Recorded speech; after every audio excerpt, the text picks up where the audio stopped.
이번 지방선거 기초, 광역의회의원 3,800여 명을 새로 뽑습니다. 지방의원이 되기 위해 지금 선거운동에 한창인 후보는 7,000명에 가깝습니다.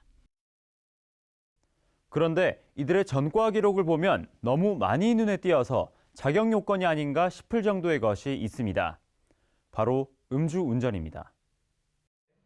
YTN이 집계해보니 지방의원 후보자의 15%, 947명이 음주운전 전과를 가지고 있습니다.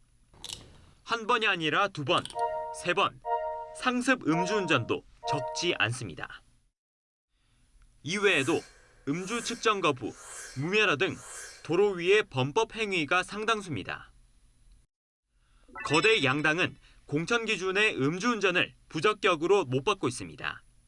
하지만 더불어민주당은 음주운전 전과자 319명을 지방의회 의원 후보로 공천했습니다.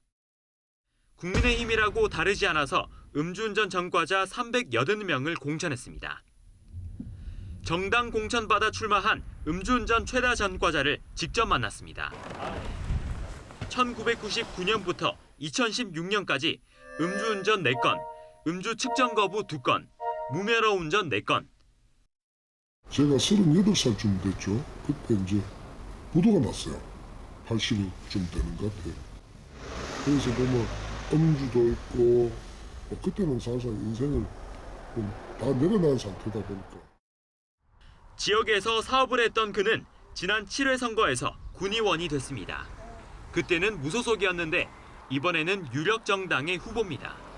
음주 저가 기록에 대해서 설명할 게 있냐고 묻기 때문에 있는 대로 얘기를 했어요. 얘기 주시더라고.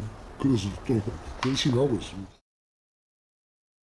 이 전과가 2범, 3범으로 계속 이어지는 이런 사람들 같으면 정말 공직자의 자격이 아예 없다고 봐야 될 것입니다. 다른 사람들의 생명이나 신체 안전을 얼마나 중요하게 여기고 사회적으로 이루어져 있는 규범에 대한 합의들을 어떻게 나의 행동 규범으로 받아들이냐의 문제거든요. 검사를 꿈꾸던 22살 군인 윤창호 씨가 음주 차량에 치여 뇌사 상태에 빠지면서 음주운전 강력 처벌에 대한 논의가 불붙었습니다. 우리가 만장일치로 이번에 정기국회에 입법을 하자라는 데 이해 없으시죠? 예. 이른바 윤창호법이 통과되면서 앞으로 음주운전 사고에는 전보다 훨씬 무거운 처벌이 뒤따릅니다. 여야 이견 없는 합의로 만들어진 이른바 윤창호법.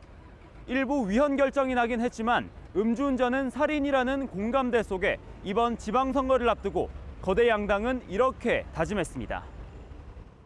오늘 의견된 것 중에 중요한 것은 윤창호법 시행 이후 음주운전 적발 시는 부적격자로 심사가 강화되었습니다. 한 번이라도 음주운전이 적발된 경우에는 공천에서 원천 배제키로 했습니다. 이 말은 지켜졌을까요? 거대 양당이 지방의원 후보로 공천한 음주운전 전력자는 699명.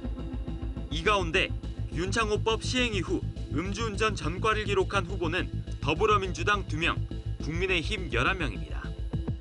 양당은 약속을 지키지 않았습니다. 또 선거 벽보만 보고 뽑을 수밖에 없는 이런 상황인데 정당에서 그런 재질이 나쁜 사람, 문제가 있는 사람을 공천하는 부분들은 정당이 100% 책임을 져야 되는 부분들이라는 거죠. 자신들이 만든 공천 기준마저 무시하는 거대 정당. 법을 어겨도 부도덕한 행위를 해도 여의도에만 잘 보이면 살아남는 지방의원들. 지방의회 징계와 전과 전수조사 연속 보도.